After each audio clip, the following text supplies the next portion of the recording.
6월 중순부터 막 달려온 것 같은데 또 이렇게 마치려고 하니까 좀 섭섭하네요, 마음이. 어떻든 여러분들 잘 쫓아오셨어요. 예, 너무나 귀한 기독교의 가장 귀한 교리를 우리가 지금 살펴보고 있고, 이제 마지막 오늘 6번째로 나눌 때가 가장 영광스러운 파트예요. 성경에서 가장 영광스러운 한 장을 꼽으라면 아마 로마서 8장 꼽을 거예요. 예, 그 정도로 이게 엄청나게 우리를 임팩트하는 그런 장입니다. 저희가 이제 로마서 8장까지 마쳤고 9장, 10장, 11장은 유대인들의 구원에 관해서 이제 다루고 있어요. 바울이 세 장 전체를 통해서 유대인들의 구원을 다루고 있고, 그다음에 12장 1절부터는 12장도 8장도 1절이 뭘로 시작하죠? 그러므로로 시작해요. 그러니까 지금 그러므로가 나오면 앞에 건 원인이고 뒤에 게 결과인데, 앞에 원인이 뭐예요? 1장부터 7장까지가 다 원인이에요. 하나님께서 이렇게 해주셨으므로, 하나님께서 우리를 의롭다라고 여겨주셨으므로, 하나님께서 우리의 옛사람을 예수님과 함께 십자가에 못 박았으므로, 율법에 대해서 우리가 죽었으므로, 그러므로 이제 누리자예요.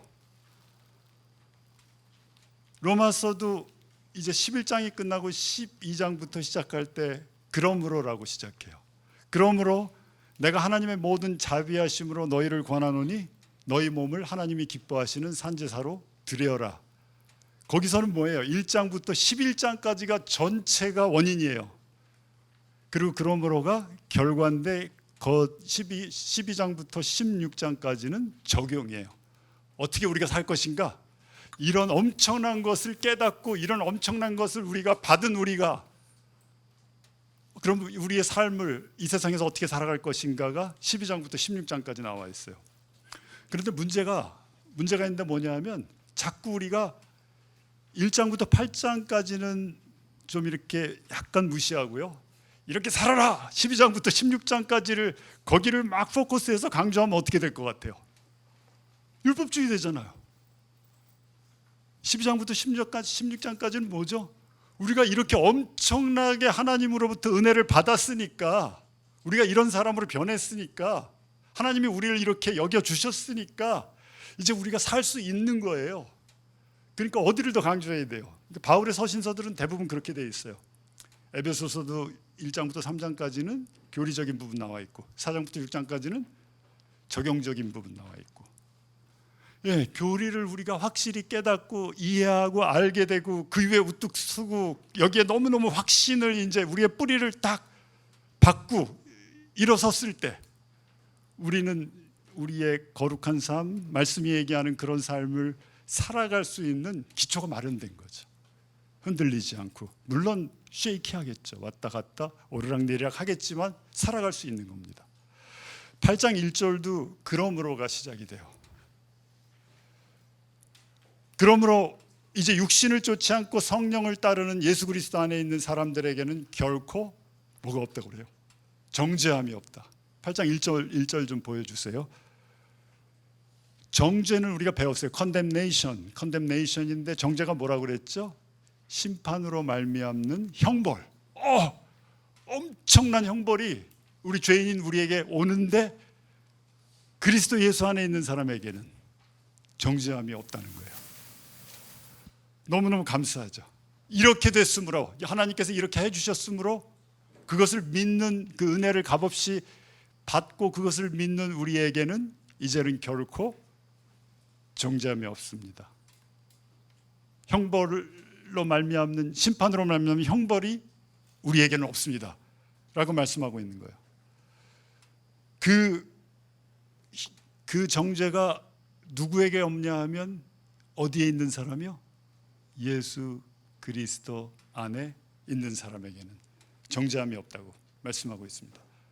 그러면서 이제 8장이 시작되고 있는 거예요. 8장에서 보면요, 세 가지가 나와 있어요.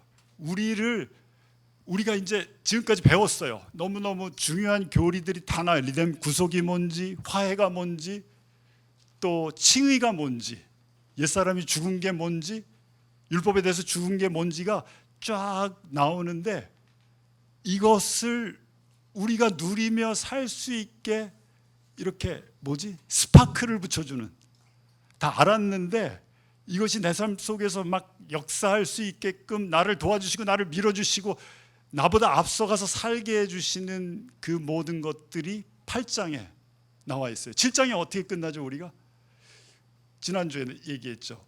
나는 너무너무 공고한 사람이다. 누가 나를 이 사망의 몸에서 건져낼까? 계속해서 붙어다니는 그 육신으로부터 누가 나를 구해줄까 했을 때 어떻게가 아니라 누가에게 초점 맞추는 거죠. 예수 그리스도께서. 이 8장에서는 예수님의 또 다른 보혜사, 우리한테 보내주신 성령님께서 이제 우리를 구원해 주시는 게 나와요. 그래서 보면요, 첫 번째로 우리에게 1절에 보면 정죄함이 없다고 그래요. 이거는 과거에 이제 없어졌어요. 이미 이 과거를 얘기하고 과거로부터 자유해졌습니다, 우리는. 그리고 두 번째가 우리가 잘 아는 8장 28절에 보면은 뭐라고 나와요? 하나님을 사랑하는 자, 그 뜻대로 부르심을 입은 자들에게는 모든 것이 합력해서 선을 이룬다. 이건 뭐예요? 현재예요. 과거에 우리가 그 모든 정죄함으로부터 자유하게 해주셨고 형벌로부터 자유하게 해주셨고, 지금은 어떻게 돼요? 이제는 내게 일어나는 모든 일들이 합력해서 선을 이루게 해주신다. 현재를 말씀하고 있어요.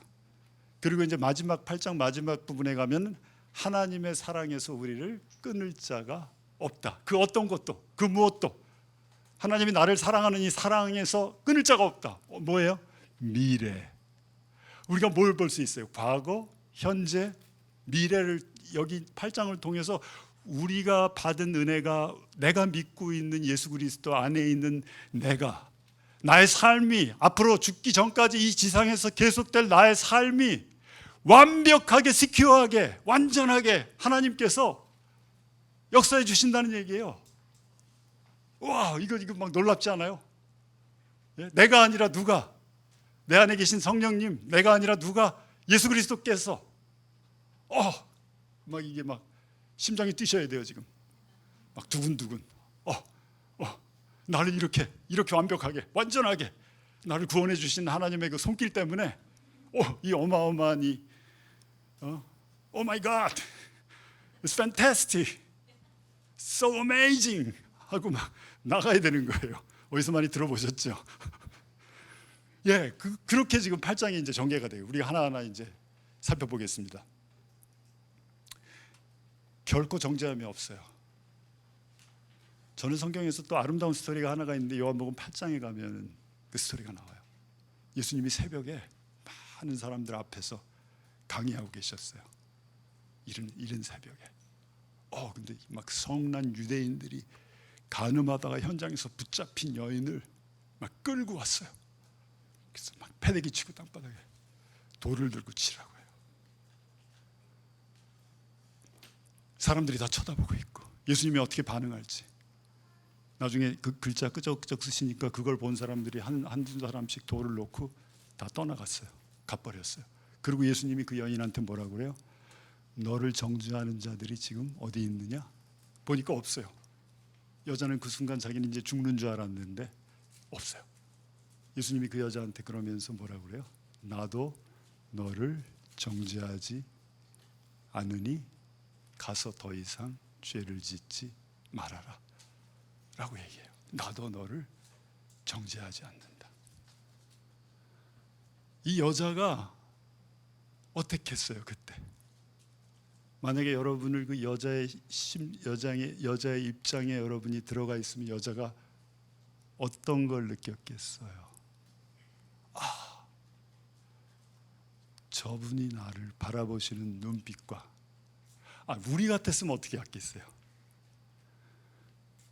너 오케이, 하나님께서 정죄하지 말라고 그랬어? 너 이번만 봐줄게. 다음에 또 그러면 국물도 없어? 뭐 이렇게 얘기하지 않을까요? 아니면 좀 더 은혜롭게 얘기하지 않을까요? 예수님 뭐라고 그랬어요? 나 너 정죄하지 않는 다시는 가서 죄 짓지 말아라. 이 여자가 느낀 게, 저는 예수님의 사랑을 느꼈을 거예요. 사랑의 눈빛을. 그 눈빛이 중요하다고 말씀드렸죠.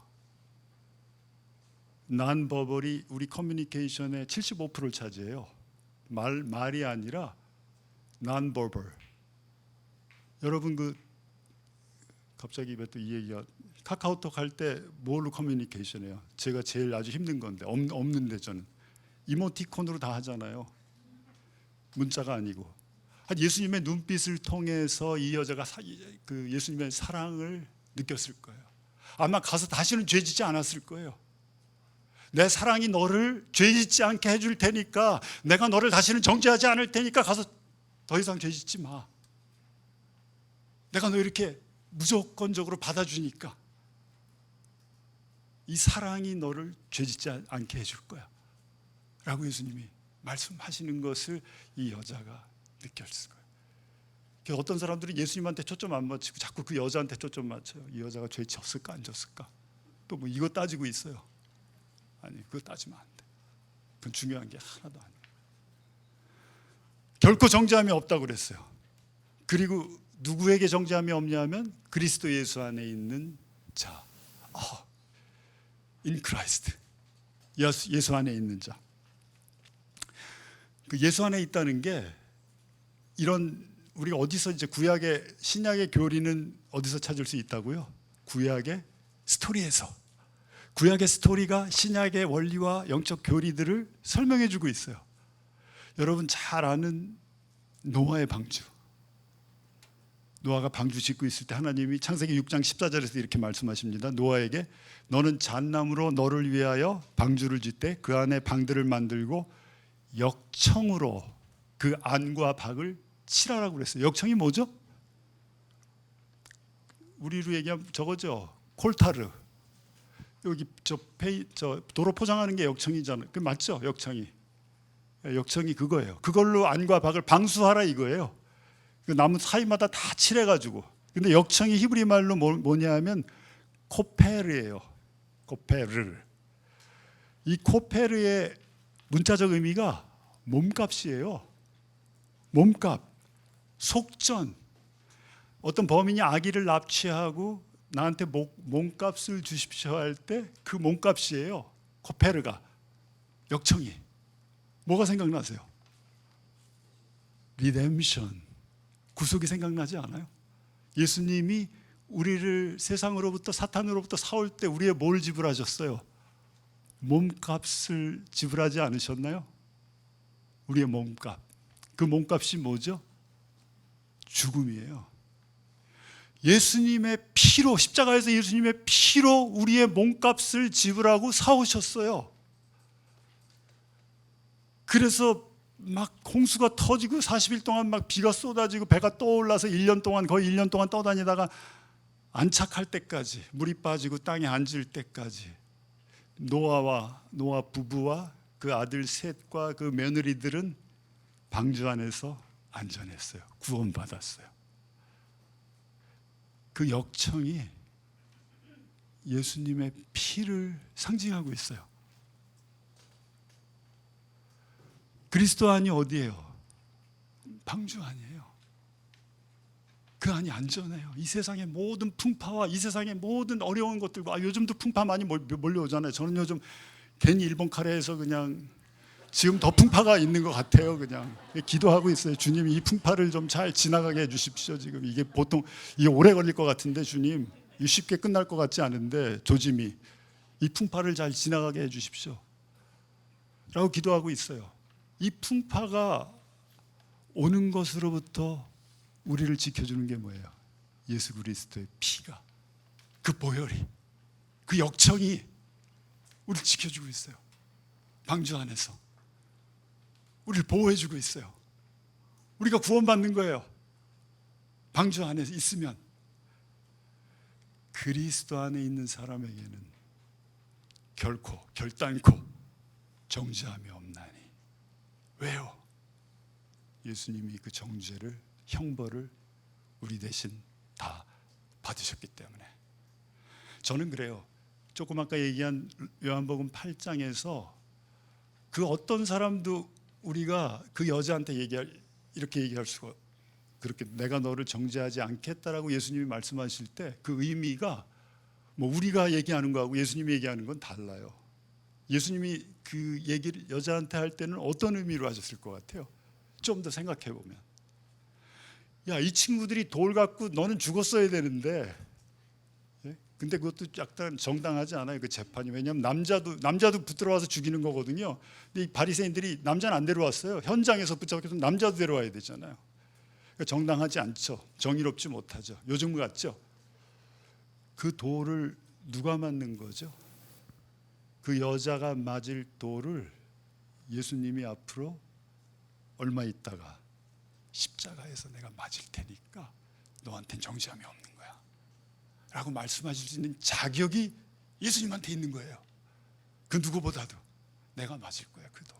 내가 너 대신 네가 지은 죄를 위해서 내가 죽을 거야 라는 의미가 담겨 있죠. 예, 우리가 예수 그리스도 안에 있으면 더 이상 정죄함이 없어요. 네. 예수님의 피로 말미암아 우리가 그 모든 역경과 어려움으로부터 지켜지고 보호되는 거죠.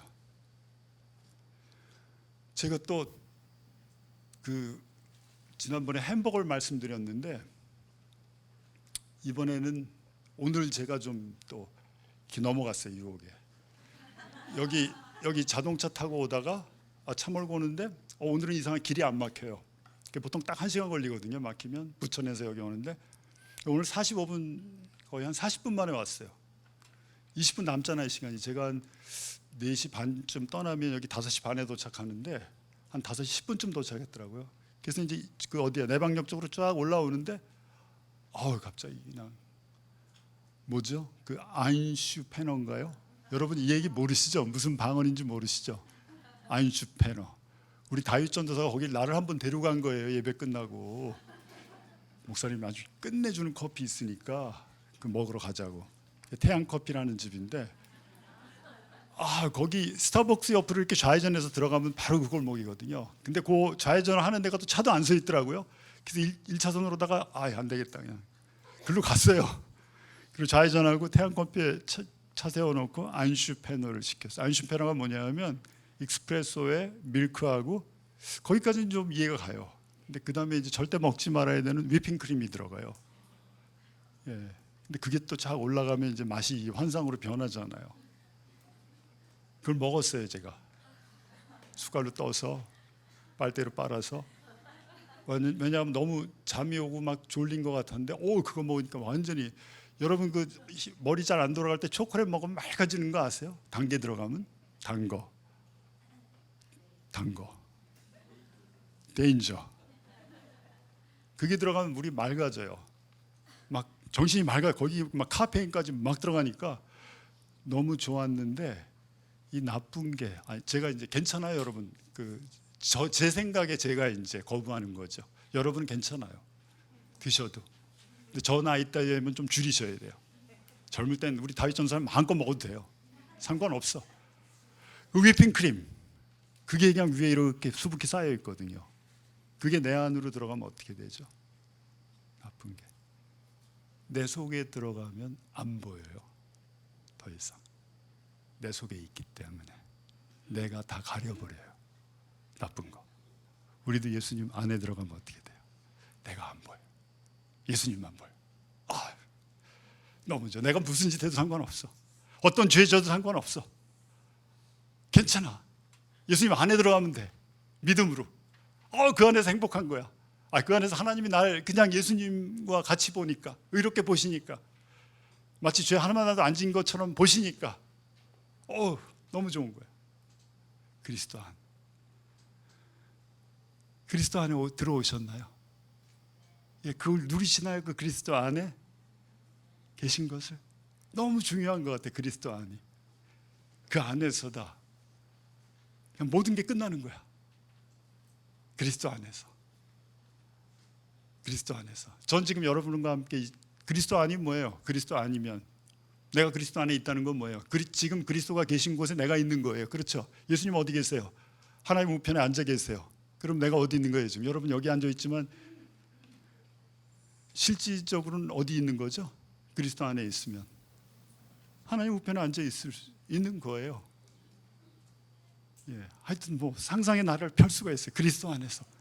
얼마나 좋은지 모르겠어요. 어쨌든 자, 그래서 그리스도 안에서 정죄함이, 안에 있는 사람에게 정죄함이 결코 없습니다. 2절에 보면 한번 같이 읽겠습니다. 시작. 그것은 그리스도 예수 안에서 생명을 누리게 하는 성령의 법이 당신을 죄와 죽음의 법에서 해방하여 주었기 때문입니다. 우리가 살다 보면요, 우리를 막 이렇게 끌어내리는 게 있어요. 우리를 자꾸 하나님께로 가려고 그러면 뒤에서 바지 당기고, 주일날 좀 기분 좋게 옷 좀 멋있게 입고 좀 아주 홀가분하게 떠나서 하나님한테 예배하러 가려고 그러면 또 뭔가 당기고, 일이 생기고 뭐가 있고 끌어당기는 게 있어요. 그게 뭐냐면 죄와 사망의 법이에요. 우리를 공격하지, 우리를 절대 손도 대지 못하는데, 하여튼 옆에서 계속해서 조금씩 당겨요. 죄와 사망의 법은 세 가지로 이루어졌어요. 세 가지. 첫째, 그 죄와 사망의 법을 구성하고 있는 게 세 가지가 있어요. 사탄이 있어요. 첫 번째. 두 번째 뭐죠? 내 육신 있고, 세 번째 이 세상, 그라운드가 있어요. 이 세상은 누구가 지금 소유하고 있어요? 사탄한테 넘겨준 바 됐어요. 그 세상이 이 모양 이 꼴이에요. 실질적인 소유주는 사탄이에요. 그래서 우리가 예수 믿고 하는 게 뭐예요? 하나님의 나라를 위해서 나가는 게, 선교하는 게 뭐예요? 하나님의 나라를 확장하는 거예요. 사탄한테 빼앗긴 땅을 되찾는 거예요. 그 영혼들을 데리고 오는 거예요. 세상이 있어요. 그게 우리를 끌어당겨요. 자, 그러면 우리가 여기서 보면은 그 죄와 사망의 법으로부터 우리를 자유케 해주는 게 뭐예요? 생명의 성령의 법이 우리를 자유케 해줘요. 그럼 막 우리가 하나님께로 올라가려고 그러는데 우리를 잡아 당기니까, 여기서부터 우리가 자유롭게 되려면 뭐가 필요해요? 이 우리를 당기는 이 능력보다 더 큰 능력이, 더 큰 파워가 필요한 거 아니겠어요? 그게 어떤 파워예요? 성령님의 파워예요. 성령님의 법이 우리를 죄와 사망의 법으로부터 자유케 해줘요. 마치 이런 것 같아요. 비행기 어떻게 뜨죠? 그 큰 A380이 어떻게 떠요? 두 가지. 파워가, 엔진의 파워와 절대 뜰 수 없는 게 중력 때문에, 그걸 이기고 올라갈 수 있게 해주는 게 엔진의 파워하고 뭐지? 양력, 날개로 인해서 공기역학으로 올라가게끔 해주는 거. 그걸로 인해서 비행기가 올라가는 거잖아요. 중력을 박차고. 그렇듯이 우리를 잡아 당기고 있는 이 죄와 사망의 법에서 우리를 해방시켜주고 자유롭게 해주실 분이 누구냐면 생명의 성령의 법. 성령님이 우리 안에 임하시면 우리가 올라갈 수 있다는 거죠. 그 능력으로. 자, 그러면서 그 3절 4절에서는 이렇게 육신으로 말미암아 율법이 매약해져서 해낼 수 없었던 그 일을 하나님께서 해결하셨습니다.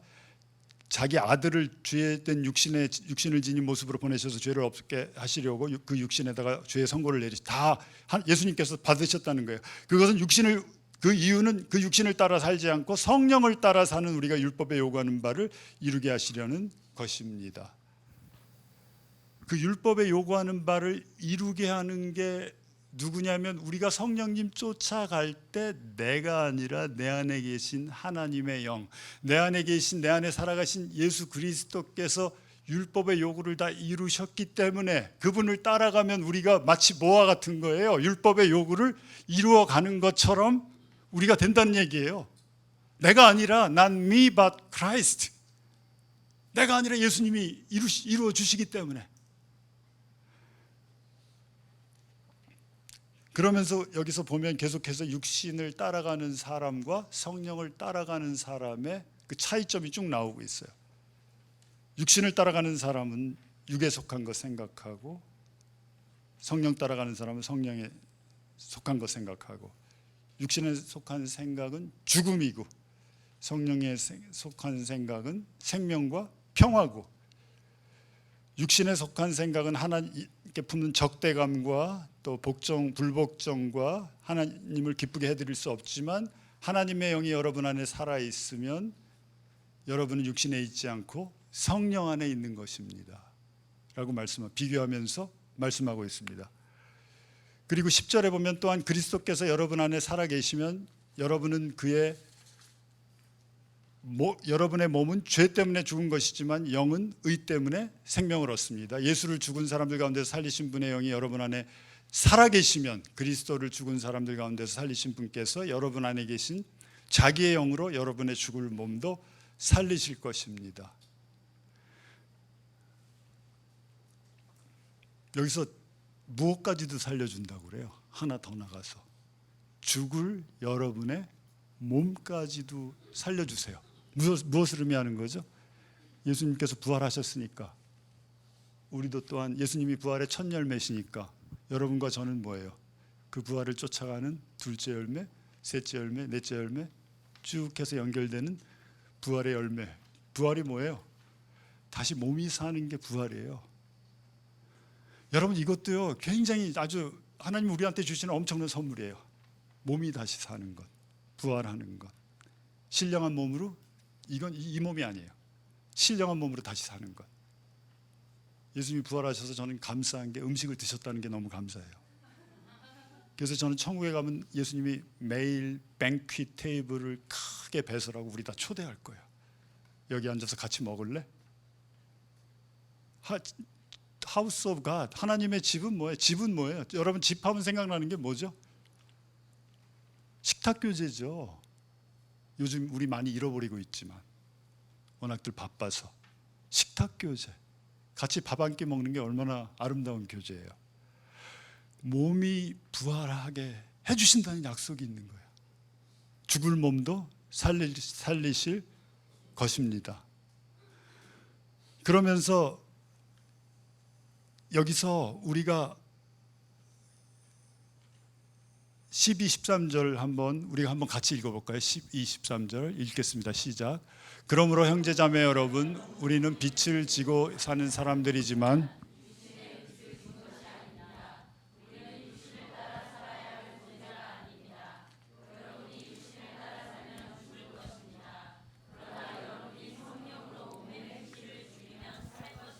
네, 여기서 말씀하고 있는 게 육신을 따라 살면 어떻게 된다 해서 결과는 죽는다는 거예요.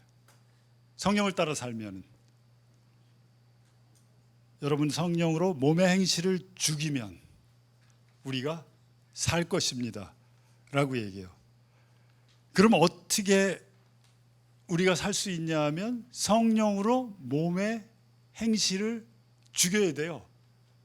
내가 하는 게 아니라 누가 하시는 거예요? 성령님이 오셔서 우리 몸의 행실을, 몸이 원하는 것, 몸이 요구하는 것, 몸이 우리를 이렇게 몰아가는 것, 그 모든 것들을 어떻게 하는 거예요? 죽이는 거예요. 그렇게 할 때 우리는 살게 된다는 거예요. 내 스스로 내 몸이 원하는 것을 죽일 수가 없고 성령님이 오셔서 죽이는 거예요. 그 구약에 또 스토리가 하나 있는데요. 사무엘상 5장에 보면은 그 다곤 신상 알죠? 여호와의 궤가 이렇게 블레셋 사람들한테 뺏겨요. 이 사람들이 실로에 있는 막 자기네들이 전쟁에서 지니까 혹시 이거 여호와의 궤가 오면은 우리가 이기지 않나 해가지고 하나님 말씀도 안 하셨는데 궤를 전쟁터로 옮겨와요. 그래서 그 궤가 블레셋 사람들한테 뺏겨요. 블레셋 사람들이 이 궤를 차지하니까 어떻겠어요? 자기네들이 가장 소중하게 여기는 다곤 신전에다가 여호와의 궤를 놔둬요. 그 다음날 가봤더니 그 다곤 신상이 앞으로 꾸꾸러져 있어요. 다곤 신상이 뭐냐면 half fish이고 half man이에요. 그러니까 머리 쪽은 fish, 생선이고 그 바닷가에 살아서 그런지 생선 섬겼나 봐요. 몸은 그냥 사람의 몸이에요. 근데 그 다곤 신상이 이렇게 푹 쓰러져 있어요. 그래서 이게 왜 쓰러졌지? 하면서 세워놨어요. 그 다음날 또 가봤더니 완전히 모가지가 쓰러져가지고 모가지가 잘려 있고 팔이 부러져 있어요. 그래서 다시 붙여놓고 세워놓고 이 사람들이 딱 본 게 뭐냐면 여호와의 궤를 본 거예요. 저게 여기 있었구나. 이제 저거를 딴 데다 치우는 거예요. 여기 있으면 또 이런 일이 벌어질 테니까 여호와의 궤를 딴 데로 보내고 결국은 이스라엘로 돌려보내요. 막 하나님께서 막 모든 질병으로 악종으로 막 독한 것으로 치니까 블레셋을. 아주 이스라엘로 돌려보내는 이야기가 있습니다. 여기서 우리가 볼 수 있는 게 뭐냐면 우리가 우리의 이런 정욕들로부터 죄성들로부터 악한 생각들로부터 나를 괴롭히는 여러 가지 유혹과 나를 막 끌고 가는 그런 세상의 것들로부터 우리가 승리하기 위해서는 어떻게 해야 되냐 하면은 우린 주로 뭐예요? 그것들과 싸우려고 그래요. 다곤하고 싸우려고 그러면 안 되고요. 다곤하고, 그러니까 나를 그렇게 괴롭히고 나를 그렇게 죄를 짓게 하고 그런 것들과 막 싸워가지고 내 힘으로 막 버틸려고 그러고 어떻게 하든지 이겨보려고 하는데 그러면 지고, 방법이 뭐죠? 성령님을 모셔드려야 돼요. 성령님이 오시면 다곤은 무너져요. 성령님이 가시면 다곤은 일어나요. 무슨 원리인지 아시겠어요? 내가 여기서 말씀하는 육신을 따라 살면 죽을 건데, 나는 성령으로 몸의 행실을 죽이면, 성령이 오셔서 나의 몸의 행실을 죽여주시면 그때는 내가 산다는 얘기입니다. 여러분, 너무 죄하고, 물론 뭐 우리가 버티고 선포하고 하는 것도 필요하지만 거기에 대항해서 싸우지 마세요. 거기에 대해서 우리가 승리하려고 하면, 그 다곤에 대해서 승리하려고 하면 뭐 해야 돼요? 가장 좋은 게, 최선의 방법이 하나님의 임재 가운데로 나가는 거예요. 하나님을 예배하는 예배 가운데로 나가는 거예요. 그러면 다곤은 무너져요. 하나님이 나한테 오시면 다곤은 무너져요. 하나님이 나한테 오시면 우리가 죄를 극복할 수 있어요. 내 힘으로 하려고 그러면 죄한테 지고 죄한테 굴복하고 말아요. 죄의 종이 되고 말아요. 하나님이 내한테 오시면, 내가 하나님께 가까이 가면, 어떤 것보다도 하나님께 가까이 가면 하나님이 내게 오시고 성계가 다시 들어오면 다곤은 무너지는 겁니다. 이게 원리예요. 내가 살아가는 원리예요. 그래서 저는 우리가 이런 정욕들과 악한 생각들, 습관들로부터 막 우리가 싸우는 게 아니라 이런 것들로부터 우리가 자유롭게 되고 극복하려면은 중요한 게 주님께 나가서 주님과 사랑에 빠지는 거예요. 여러분 언제 자유했어요? 한번 여러분의 그 신앙의 이렇게 라이프를 통해서, 신앙생활의 삶을 통해서 여러분이 이 죄로부터, 이런 세상의 유혹으로부터 완전히 자유했던 때가 언제죠? 한번 생각해 보세요. 없으면 너무 곤란하고요. 있어야 돼요. 근데 이건 뭐 업앤다운이니까 언제였던 것 같아요. 저도 완전히 자유하고 완전히 행복하고 완전히 그냥 누가 보면 천사 얼굴 같아. 그럴 때가 있었어요. 저를 보더니 와우, 천사 얼굴 같대요. 와, 근데 그 소리 듣는 게 얼마나 반가운지요. 뭐 제가 잘나서가 아니라 그땐 정말 주님께 완전 빠져 있었어요. 이 말씀에 빠져 있었고, 주님께 빠져 있어 교회 가는 게 너무 좋았고, 막 예배 드리는 게 너무너무 좋았고, 성도님들하고 교제하는 게 너무 좋았고, 전도하는 게 나가서 막 너무너무 좋았고, 완전히 성령님과 함께 이렇게 막 이렇게 유나이티드 돼가지고 있는 내 모습, 그때는 뭐 진짜 뭐 다른 거 쳐다보지도 않고, 뭐 우리가 눈으로 범죄할 게 좀 많아요, 미국에서 특히.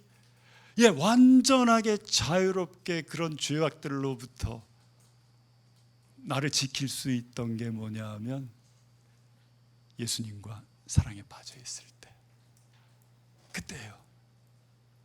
여러분도요, 지금 여러분의 상황이 어떤지 모르겠어요. 그런 것들로부터 나를 극복하고 내가 승리하려면 예수님께 나가보세요. 내일 아침 일어나셔서 여러분이 어떤 다른 것 하기 전에 주님한테 먼저 고백해 보세요. 사랑을 고백하세요. 감사를 고백하세요. 주님, 나 이렇게 해주셔서 오늘도 이렇게 새로운 날 주셨는데, 그래서 말씀 앞으로 딱 가보세요. 오늘 무슨, 주님 저 주님하고 교제하기 원하는 말씀 좀 주세요. 그러면서 한번 하루 시작해 보세요. 바쁘게 시작하지 말고. 전 유대인들의 하루가 너무 좋아요. 유대인들은 시작이 저녁이에요. 하기 너무 좋은 거예요. 우리는 시작이 아침이잖아요. 유대인은 쉬면서 시작하고, 쉬는 것부터 하루를 시작하고, 우리는 그냥 투쟁하는 것부터 시작하고. 근데 그 아침 시간 언제라도 좋아요. 여러분 직장에서 주님께 가까이 가세요. 주님하고 사랑의 막 교제를 막 나눠보세요. 그리고 매일 그렇게 사시고요. 주일날 와서 예배 드려보세요. 그 예배가 어떤지. 이거 뭐 예배가 다를 거예요. 그거예요. 비결이. 성령님의 임재 가운데로 나아가는 것. 하나님을 혼자서 막 예배하는 것. 그 예배가 막 하루 종일 지속되는 것 너무너무 감사하고 너무너무 좋고 너무너무 기뻐서 이 예배가 멈추지 않는 것, 나의 삶을 통해서. 그렇게 될 때 죄가 어디 틈을 붙이겠어요? 절대로 틈 붙일 수가 없어요. 너무나 강력한 무기가 하나님의 괴가 내 안으로 들어오는 거예요. 내 삶 가운데로 다시 들어오는 거예요. 그래서 이제 15절, 16절에 보면은 이렇게 말씀하고 있습니다. 성령이 우리 영과 함께 16절에 보면 우리가 하나님의 자녀인 것을 증명하고요. 그 다음에 15절에 보면 우리는 그의 영으로 하나님을 아바, 아버지라고 부릅니다. 아빠, 아람어예요. 아람어. 성경은 원래 세 말로 쓰여 있어요. 히브리 말, 그 다음에 그리스 말, 그리고 아주 몇 구절이 아람 말로 써 있어요. 그래서 원래 세 나라 말로 써 있다는 게 맞아요. 아람어가 있으니까. 아빠 어떤 의미가 있어요?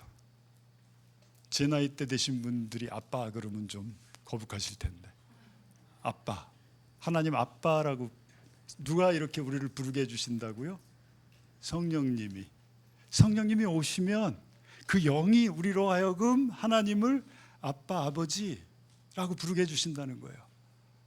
아빠라고 불러보셨어요? 불러보세요.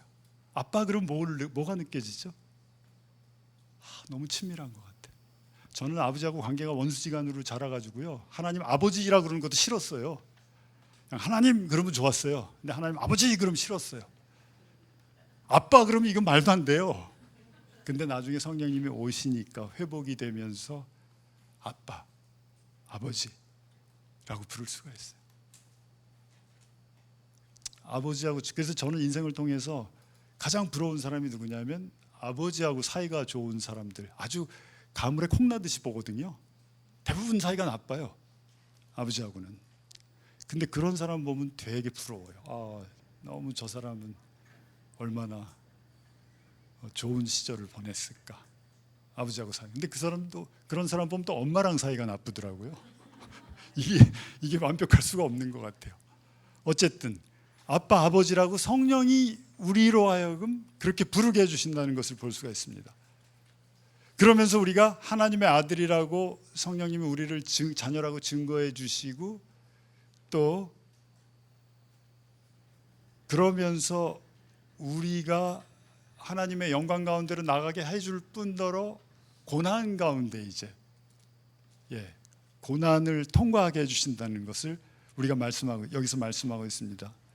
17절에 자녀이면 상속자이기도 합니다. 우리가 그리스도와 함께 영광을 받으려고 그와 함께 고난을 받으면 우리는 하나님이 정하신 상속자요 그리스도와 더불어 공동 상속자인 것을 알 수가 있는 것입니다. 고난이 꼭 따라온다는 거예요. 우리가 왜 고난이 따라와요? 우리가 죄와 사망의 법이 주장하는 이 세상 가운데 지금 살고 있기 때문에 하나님의 자녀로 사는 자체가 고난일 수가 있어요. 하나님 우리 빨리 데려가시면 좋은데 천국으로 빨리 안 데려가시고 놔두면서 우리한테 주신 사명감을 우리로 하여금 이루려고, 하여튼 하나님이 여기 심어 놓으신 거예요. 안 데려가시고 이 세상에 살고 있으니까 고난이 따라오는 게 필수죠. 고난은 언제 사라져요? 이제 이 세상 그 영광의 그날이 오면, 하나님께서 우리를 영화스럽게 해주는 그 순간이 오면 고난이 멎어질 거예요. 그래서 괜찮아요. 고난 같이 극복할 수가 있고 이겨나갈 수가 있어요. 성령님과 함께, 또 우리 공동체와 함께. 나 혼자 부족한 공동체가 있잖아요. 셀그룹이 있잖아요. 고난도 극복하게끔 하나님이 만들어 주셨어요. 앞으로 영광이 오는데 이건 비교할 게 못 된다라고 말씀하고 있습니다. 올 영광에 비하면. 그러면서 20장 20 이제 피조물들이, 아담이 타락한 이후에 피조 세계도 막 엄청나게 힘들어가고 있고, 죄로 인해서, 죄의 영향력 때문에 우리뿐만이 아니라 인간뿐만이 아니라 피조 세계까지도 탄식하고 있고, 누가 나타나길 기다리고 있다는 거예요. 하나님의 자녀들이, 하나님의 아들들이 나타나기를 기다리고 있는 거예요. 피조물이 20절에 보면, 우리 한번 읽어볼까요? 시작. 피조물이 허무에 굴복했지만 그것은 자의로 그렇게 한 것이 아니라 굴복하게 하신 그분이 그렇게 하신 것입니다. 그러나 소망은 남아 있습니다. 21절. 그것은 곧 피조물이 썩어짐의 종살이에서 해방되어 하나님의 자녀가 누릴 영광된 자유를 얻게 하려는 것입니다. 아멘. 예, 여기서 허무한 데는 그 뜻이 뭐냐면 소망이 없는데, 허무하잖아요. 소망이 없으면. 예, 허무한데 이렇게 피조물들이 어떻게 굴복했지만 그런 우리 주위에 있는 동물, 식물들이 자유로 한 게 아니라 누구로 인해서 그렇게 된 거예요? 아담이 범죄함으로 말미암아 하나님으로 인해서 그런데 놓이게 됐어요. 그래서 간절히 고대하는 바는 뭐예요? 하나님의 자녀가 누릴 영광된 자유를, 이 종살이에서 해방돼서 우리가 누릴 그 영광된 자유를 피조물도 누리기를 소망하고 있다는 거예요. 그래서 제가 이렇게 또 질문하는 거 이렇게 들어보면요, 이런 질문해요. 요즘 뭐 강아지들 많이 키우니까 사람들이, 목사님, 천국엔 강아지가 있습니까? 라고 물어봐요. 그래서 저는 답변을, 강아지까지는 잘 모르겠지만 적어도 예수님이 재림하실 때 백마 타고 오니까 말은 틀림없이 있을 거야, 이렇게 대답해요. 근데 오늘 여기 구절을 보면은 23절에서 그뿐만 아니라 첫 열매로서 성령을 받은 우리도 자녀로 삼아 주실 것을, 곧 우리 몸을 속량하여 주실 것을 고대하면서 속으로 신음하고 있습니다. 우리가 신음하고 있고, 22절에 모든 피조물이 이제까지 함께 신음하며 함께 해산의 고통을 겪고 있다는 것을 우리가 압니다. 이런 걸 볼 때 피조물도 하나님께서 회복시켜 주시는데 다시 정말 죄가 없던 상태로 회복시켜 주시는 것을 우리가 이 구절을 통해서 알 수가 있어요. 모르겠어요. 제가 사랑하는 강아지가 죽으면 그 강아지 천국에 만날 수 있다는 우리 소망이죠. 아버지가 좋으시니까 그대로 이루어질 수도 있어요. 예. 그래서 피조물도 그 소망을 가지고 회복이 되기를, 장차 하나님의 자녀들이 누릴 그 영광 가운데로 함께 나가기를 기대하고 고대하고 있다는 것을 우리가 이 구절을 통해서 볼 수가 있는 것입니다. 자, 이제 24절에 보면 우리는 이 소망으로 구원을 얻습니다. 눈에 보이는 소망이 뭐라고 그랬죠? 좋은 것이 올 거라는 절대적인 확신이 소망이에요. 예, 좋은 것이 올 거라는 절대적 확신, 희망이 아니에요. 하나님으로부터 출발한 거예요. 하나님이 좋으시니까 좋은 거 줄 거라는 소망 가운데 사세요. 내 몸이 구속당할 것이고, 내 몸이 부활할 것이고, 내가 하나님의 영광 가운데로 들어갈 것이고, 이제 지금은 죄의 능력 가운데, 죄의 능력 때문에, 내가 죄의 파워 때문에 이렇게 좀 업앤다운이 있지만, 그날이 오면, 영광스러운 그날이 오면, 뒤에 나와요. 영광스러운 그날이 오면 영광 가운데로 영화롭게 변할 것이고, 이런 것들이 다 우리가 갖고 누릴 수 있는 소망이에요. 이 세상을 이길 수 있는 소망이 있음으로 말미암아 세상에 굴복하지 않고 우리가 살아갈 수 있는 거죠. 그래서 여기서도 보면, 그러나 우리가 25절에 보이지 않는 것을 바라면 참으로 이제 기다려야 합니다. 이와 같이 성령께서도 우리의 약함을 도와주십니다. 우리는 어떻게 기도해야 할지를 알지 못하지만 성령께서 친히 이루 다 말할 수 없는 탄식으로 우리를 대신하여 강구하고 계십니다. 우리가 어떤 때는요, 기도할 때 하나님 앞에 나아갈 때 너무 이렇게 하나님한테 물론 뭐 조르기도 하고 내가 구하기도 하지만 하나님한테 하나님의 뜻보다는 내가 원하는 것 좀 이루어 주세요라고 막 고백하면서 나갈 수가 있어요.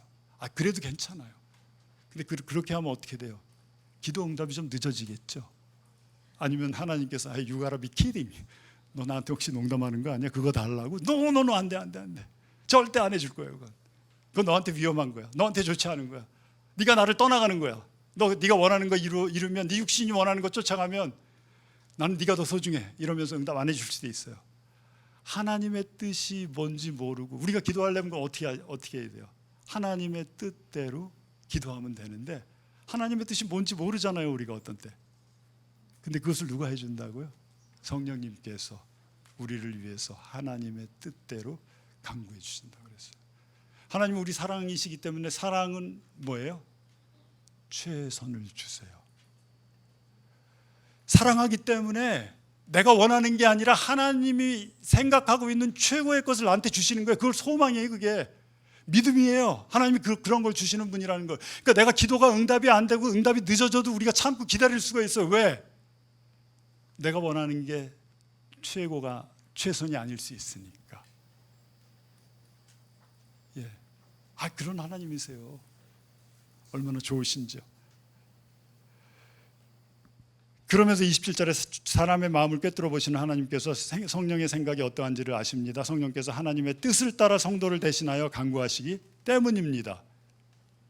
하나님의 뜻을 따라 성도를 위하여 간구하시죠. 성령님께서 간구해 주십니다. 28절 하나님을 사랑하는 자들 곧 하나님의 뜻대로 부르심을 입은 사람들에게는 모든 일이 서로 협력해서 선을 이룬다는 것을 우리가 압니다. 8장 28절 암송하셔야 돼. 그래서 거기에 제가 뭐라고 썼죠? 6339에 828. 633은 뭐예요? 마태복음 6장 33절 뭐죠? 그런즉 먼저 하나님의 나라와 의를 구하라. 그리하면 너에게 필요한 모든 것을 하나님께서 더하여 주시리라. 모든 것을 더하여 주신다고 그랬어요. 828에서 뭐예요? 모든 것이 합력해서 선을 이루어요. 모든 것은 뭐예요? 내가 이렇게 좀 잘 하나님께 보여지는 것, 내가 좀 스피리추얼리 깨어 있는 것, 내가 예배 열심히 드리는 것, 기도 열심히 하는 것, 과외 빼지지 않고 한 번도 빠지지 않고 계속 열심히 하는 것, 이런 거를 통해서 선이 이루어지는 게 아니라 내가 실패한 것, 내가 망친 것, 내가 죄진 것, 나 때문에 내 주위 사람들이 고통당하는 것, 내 패밀리가 힘들어하는 것, 어려운 것들, 힘든 것들, 그 모든 것들이 합력해서 좋은 것을 만들어 주신다는 얘기예요. 너무 감사하죠. 정말 모든 거예요. 모든 거. 그래서 우리가 하나님께 나아갈 수가 있어요. 하나님과 사랑에 빠질 수가 있어요. 이쁠 때만 내가 뭐 잘했을 때만 나가는 게 아니라 모든 것, 어떤 때라도 그 모든 것이 합력해서 선을 이루어 주시는 하나님이 계시다는 것 때문에 또 극복할 수가 있어요. 고난 중에 고난을 영광을 바라보면서 고난을 참고 기다릴 수가 있는 거죠. 29절에 하나님께서 미리 아신 자들을 택하셔서 자기 아들과 형상과 같은 모습이 되도록 미리 정하셨으니 이것은 그 아들이 많은 형제 가운데서 맏아들이 되게 하시라는 것입니다. 그 아들이 누구냐면 예수님이 우리 많은 사람들 가운데서 맏아들이 되게 하는 거예요. 우리의 뭐예요? 예수님이 큰형님, 정말 큰형님이세요. 너무 좋은 큰형님, 맏아들. 우리는 하나님의 자녀. 물론 우리는 양자의 영을 받았죠. 하나님이 우리를 이렇게 편입시켜 주셨죠. 은혜로 감사하게. 예수님이 우리의 큰형님, 중국말로 얘기하면 따꺼, 나의 큰형님 예수님이시다. 얼마나 든든해요. 그러면서 그 30절에 그리하여 하나님께서는 이미 정하신 사람들을 부르시고 또한 부르신 사람들을 의롭게 하시고 의롭게 하신 사람들을 또한 영화롭게 하셨느니라. 여기서 뭐라 그래요? 미리 정하신 자들을 부르시고 불러주셨다는 건 뭐예요? 미리 하나님께서 정해놓은 사람들을 불러놓으셔서 예수님 안으로 들어오게 하셨고, 또 부르신 사람들을 의롭게 해주시고, 칭의가 뭐라고 그랬죠? 과거에 일어났지만 칭의가 뭐라고 그랬어요? 현재에도 계속해서 하나님께서 우리를 의롭게 여겨주시고 의롭게 봐주시는 거예요. 우리가 어떤 죄를 졌더라도 그 죄를 고백하면 용서해 주시고, 우리를 계속해서 너는 죄 안 진 사람, 너는 죄 없는 사람, 내가 너 무슨 죄 졌는지 나는 모르겠다라고 계속해서 우리한테 말씀해 주시는 현재 진행형으로서의 칭의가 지금도 이루어지고 있는 거예요. 얼마나 감사한지 모르겠어요. 믿으세요. 예. 그래서 우리가 하나님한테 떳떳이 나갈 수 있는 거예요. 더 죄지란 말입니까 그럼? 아니, 이걸 알면 더 죄 안 져요. 네. 그리고 또 의롭게 하신 사람들을 또한 영화롭게 해주실 겁니다. 영화는 뭐예요? 와, 정말 완전한, 우리 여기 천수 형제님 있지만 그날이 오면은 이분이 완전하게 변하는 그날이에요. 그렇게 해주신다는 얘기예요. 나를 영화롭게 해주시는 거예요. 그런데 너무 감사한 게, 제가 지난번에 한번 말씀드렸을 거예요. 너무너무 감사한 게, 하나님은 지금 나를 그렇게 봐주시고 계시는 거예요. 나를 영화롭게, 이미 완성된 나를 보고 계시는 거예요. 내가 지금 뭐 쓰러지고 넘어지고 뭐 투정 부리고 화내고 막 열받고 막 차 운전하고 가다가 막 또 막 들이가고 막 들이받으려고 그러고 막, 나는 그렇지만 나는 나를 그렇게 보지만, 아이 또 왜 이래 이거. 저도 여기서 끝나고 이렇게 말씀 나누지만 또 프리웨이트 하면은 저 올림픽대로 타면 거기서 또 열받아요. 또 이 세상은 우리를 열받게 해요. 그래도 막 하나님은 나를 어떻게 보냐 하면 영화로운 상태로 봐주시는 거예요. 그래서 이 구절하고요, 이게 너무 은혜예요. 그래서 제가 지난번에 무슨 말씀드렸죠? 우리도 내 옆에 있는 사람 그렇게 봐줘야 돼요. 근데 우리의 눈은 어때요? 그렇게 봐요? 저거, 이 교회잖아요. 이렇게 하면 안 돼. 나의 모습을 못 보는 거야. 내가 어떤 사람인지, 하나님이 나 어떻게 봐주시는지 모르는 거야. 이 사람은 아마도 자기 의로 충만하든지 아니면 슈퍼라이처스 해가지고 아니에요. 영화롭게 봐주세요. 그래서 우리가 비판하면 안 돼요.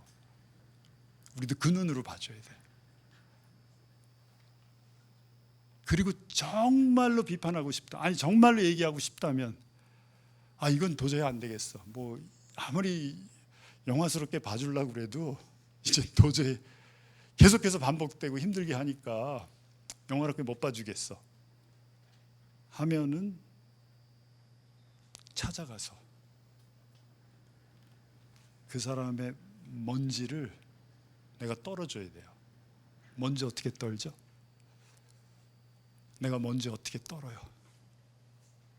예수님이 우리가 어떻게 해주셨어요? 우리 발에 먼지 어떻게 떨어주셨죠? 씻겨주셨어요. 더 낮은 허리에 수건을 두르고 그 사람보다 더 낮은 자리에 가서 앉아서 발 씻겨주셨어요. 그게 우리가 할 일이에요. 판단하고 비판하는 게 아니라 그 사람한테 찾아가서 발 씻겨주세요. 물대야 들고 수건 차고 가세요. 하나님이 형제님 발 씻겨주라고 말씀하셔서 내가 오늘 발 씻겨줄 테니까 세족식 합시다, 이러세요. 어떻게 되는지. 저는 지난번에 YDP에서 우리 집사님 지난주에 이성길 목사님 오셔서 세족식 했거든요. 너무 좋았어요. 전 집사 안수식 때 세족식이 우리 하나교회 전통이라는 게 너무나 그때부터 자랑스럽게 됐어요. 보통 그냥 집사 임명장 주고 끝나는데, 세족식이 끝나니까 그걸 자기가 보관하더라고요. 세수대야를. 다음 집사님이 될 때 그 집사님 자기가 이제 발시켜 주더라고요. 그걸 꼭 보관하고 있어야 돼요. 세족식을 통해서 이게 막 그동안에 이 저 좀 껄끄러웠던 거 이런 거 있잖아요. 이게 다 그냥 막 확 풀어져 나가요. 예. 예. 놀랍더라고요, 그게. 여러분들 비판하고 판단하지 마세요. 완전하게 하나님 보고 계세요. 영화스러운 단계에서 보고 계시니까 비판하지 말고 계속해서 먼지 보인다 그러면 어떻게 해야 돼요? 가서 발 닦여주세요. 내가 더 낮아진 자리에서 기도하시고 찾아가서 먼지 털어주세요. 그럼 거기 놀라운 역사가 일어나요. 자, 이 구절이요, 우리가 8장 28절에 뭐라고 그랬어요? 모든 것이 합력해서 선을 이루어 준다고 그랬잖아요. 그 구절하고 이 구절하고 어떻게 연관이 되죠? 우리를 영화스러운 상태로 하나님이 봐주시고 계시니까, 아직 이 모양 이 꼴인데 영화스러운 상태로 봐주시고 계시니까 어떻게 해주시는 거예요? 하나님이 지금 일어나는 모든 나쁜 것들, 모든 것들을 합력해서 우리가 어떤 소망을 가질 수가 있어요? 모든 것들이 합력해서 선이 분명히 이루어질 거라는, 왜냐하면 하나님이 우리를 이미 영화스러운 상태에서 우리를 봐주시고 있기 때문에, 중간에 봐주고 있는 게 아니라 나의 컨디션에 따라서, 내가 하는 거에 따라서, 나의 행위에 따라서, 나의 반응에 따라서 달라지는 게 아니라 완전히 봐주시고 있기 때문에 지금 일어나는 모든 것들도 하나님께서 선으로 바꿔주실 거라는 믿음이 우리한테 생기는 거죠. 예, 너무너무 감사한 것 같아요. 이 구절들이 괜찮아요. 어떤 상태든지 괜찮아요. 선으로 바꿔주실 겁니다. 어떤 힘든 게 있어도 괜찮아요. 선으로 바꿔주세요. 이미 내가 누리는 완전한 나를 하나님께서 이미 보고 계시기 때문에 하나님께서 해주실 거예요. 그렇게. 자, 그러면 이제 31절부터 마지막 절까지 나누겠습니다. 31절에 그런즉 이제 무슨 말 하리요? 이렇게 성령님께서 우리 안에 오셔서 이루어주고 계시기 때문에 이제 우리가 무슨 말 하겠어요? 솔직히 할 말이 없는 거예요. 그냥 믿음으로 다 받아들이면 돼요. 그리고 누리시면 돼요. 즐기시면 돼요. 무슨 말 하겠습니까? 하나님이 우리 편이시면 누가 우리를 대적하시겠습니까? 자기 아들을 아끼시지 않고 우리 모두를 위하여 내어주신 분이 어찌 그 아들과 함께 모든 것을 우리에게 선물로 거저 주시지 않으시겠습니까?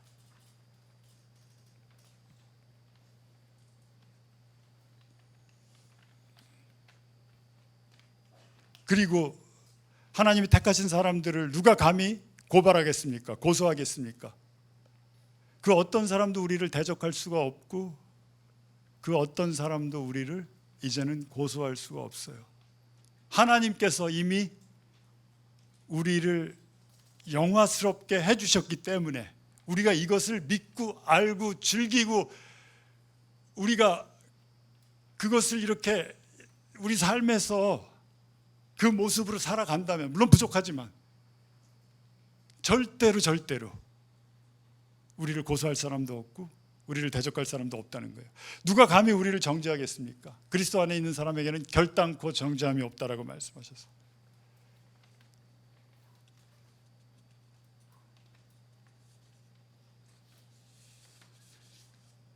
그래서 아담이 범죄했을 때 하나님이 아담한테 찾아가세요.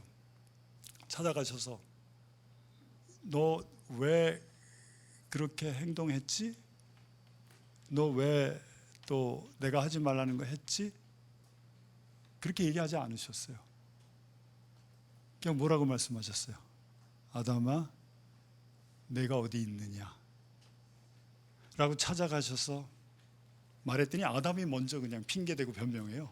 하나님 뭐라 그러지도 않았는데, 당신이 나한테 준 여자가, 당신이 저 여자는 뱀이, 사탄이 뱀으로 변장하고 와서 그 뱀 때문에 먹었습니다 했더니 무화과 나무 벗겨버리고 가죽옷 입히셨어요.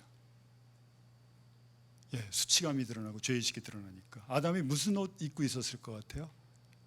뭐 보통 우리 그 영화 보면은 뭐 이런 거 천지창조 뭐 이런 거 보면 뭐 이렇게 네이키드로 나오잖아요.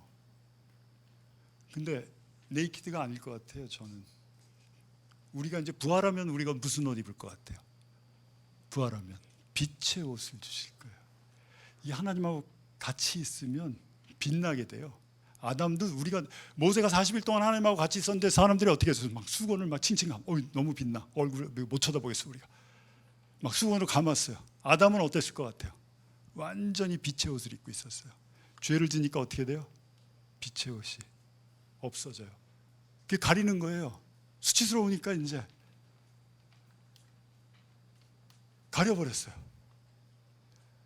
하나님이 그러면서 이제 새로운 옷을 입혀주시죠. 가죽 옷을. 그래서 그 누구도 우리를 이렇게 정죄할 수가 없는 거예요. 정죄할 수가. 누가 우리를 그리스도의 사랑에서 끊을 수가 있습니까? 환난이나 공고입니까? 박해입니까? 굶주림입니까? 헐벗음입니까? 위협입니까? 또는 칼입니까? 성경 기록된 바 우리는 종일 주님을 위하여 죽임을 당합니다. 우리는 도살당할 양과 같이 여김을 받았습니다. 라고 말씀하고 있어요.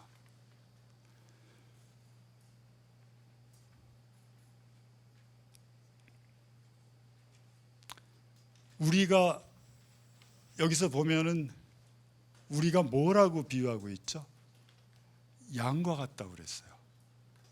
그러면 우리가 이 세상에 살면서 우리의 아이덴티티가 양인데 양과 같이 도살을, 여기 보면은 우리는 도살을 당할 양과 같이 여김을 받았습니다. 주님을 위하여 우리는 죽음을 당합니다.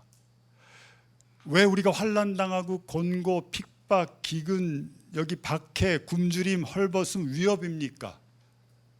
이것은요, 우리가 양과 같기 때문이에요. 이 세상 사는데 우리가 양과 같기 때문에. 양이 어때요? 쉽게 넘어지고 약하고 앞에는 거의 뭐 한 2, 3m 밖 앞에까지 못 보고 벌렁 자빠지면 그 자리에서 누가 안 일으켜주면 죽고, 지 혼자 못 일어나요. 양은 벌러덩 하면은.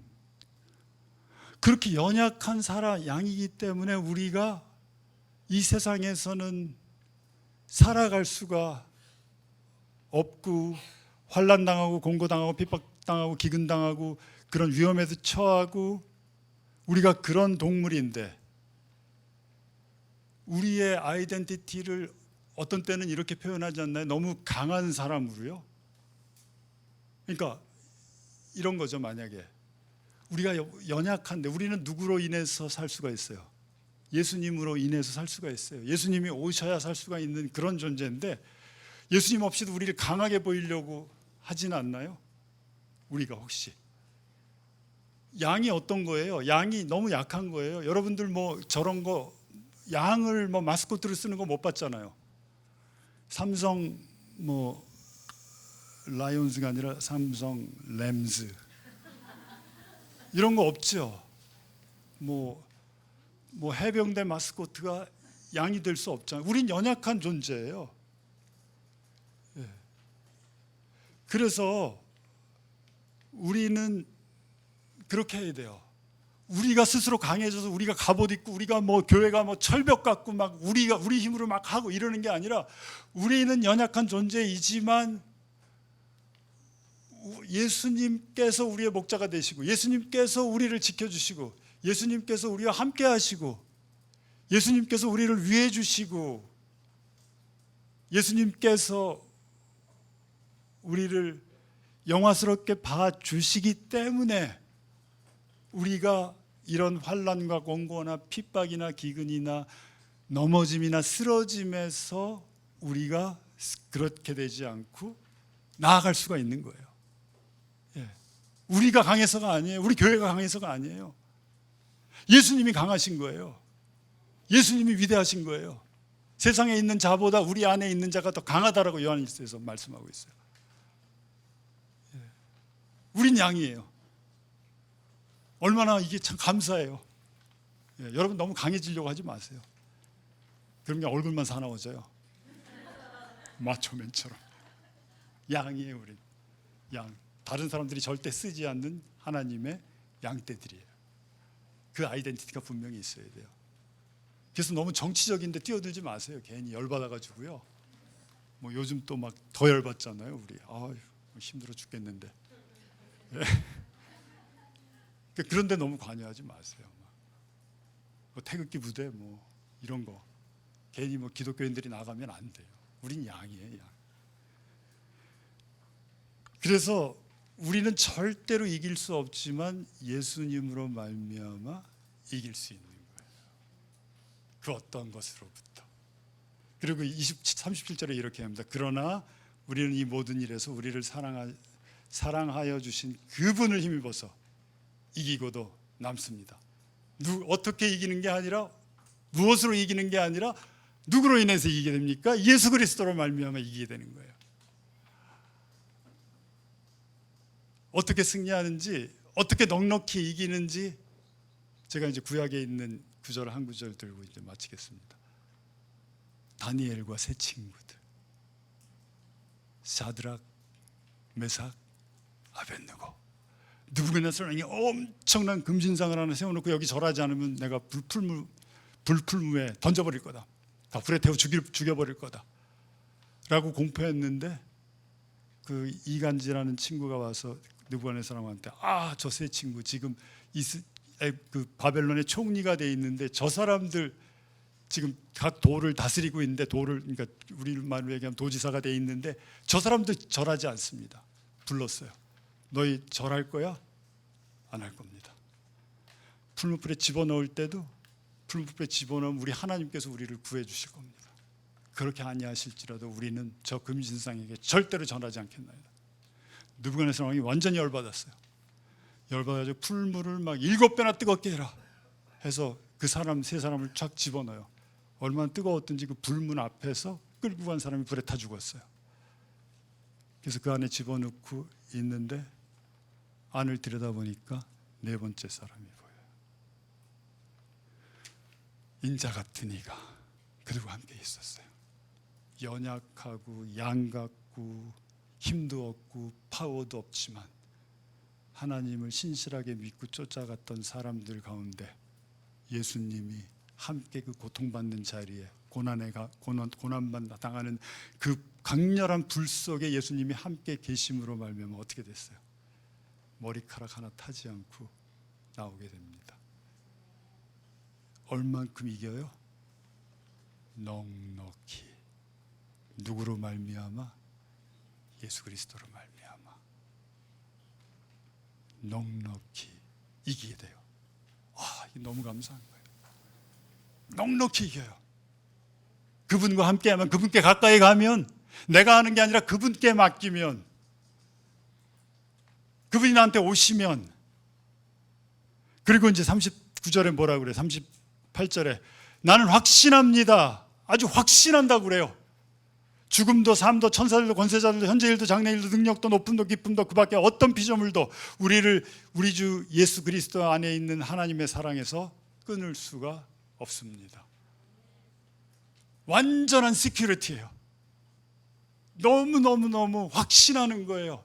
그 어떤 것도 하나님이 나를 사랑하는데 그 사랑에서 끊을 수가 없어요. 하나님이 실수하셨어요. 실수가 아니죠. 첫 번째 아담에게는 에덴 동산에서 끊어졌어요, 관계가. 그래서 하나님이 두 번째는 절대 안 놓쳐요. 한 번 놓쳤으니까. 안 놓친다는 게 뭐예요? 이제 하나님이 아담과 교제할 때 하나님 위에 계셨고 아담은 밑에 있었어요. 빛의 옷으로 입었고 하나님과 교제했고 마음대로 했고 그 하지 말라는 거 단 한 가지 그거 해서 죄졌어요. 그 영향력 아래 우리가 있었고 하나님은 우리를 거기서부터 구원해 주셨어요. 이제는 어떻게 하시겠다는 거예요? 우리 그렇게 위에 있지 않고 어떻게 하시겠다는 거예요? 하나님을 죽인 자 가운데서 살리신 이의 영이 너희 안에 거하면 이제는 영으로 우리 안에 들어오시는 거예요. 거처를 함께 하시는 거예요.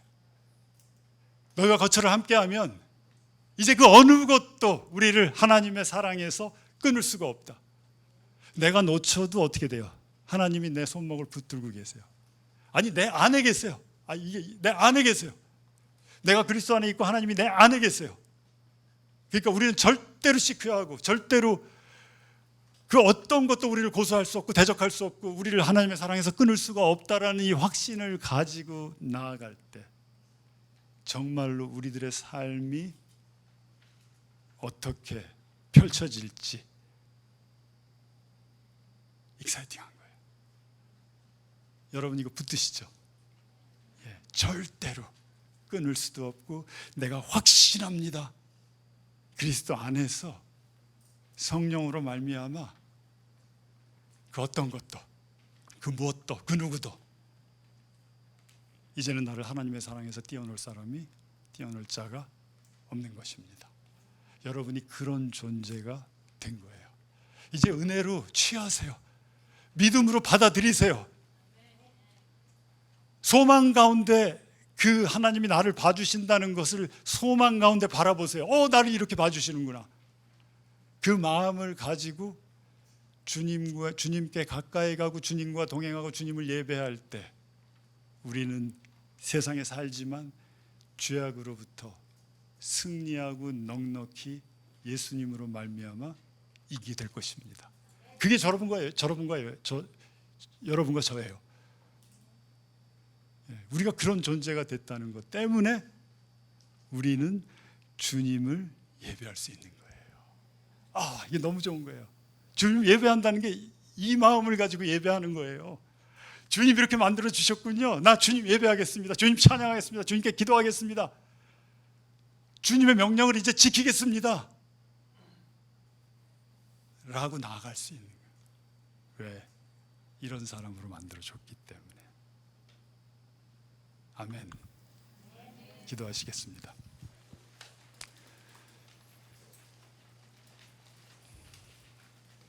우리 이 시간 다 함께 일어나시겠습니다. 일어나셔서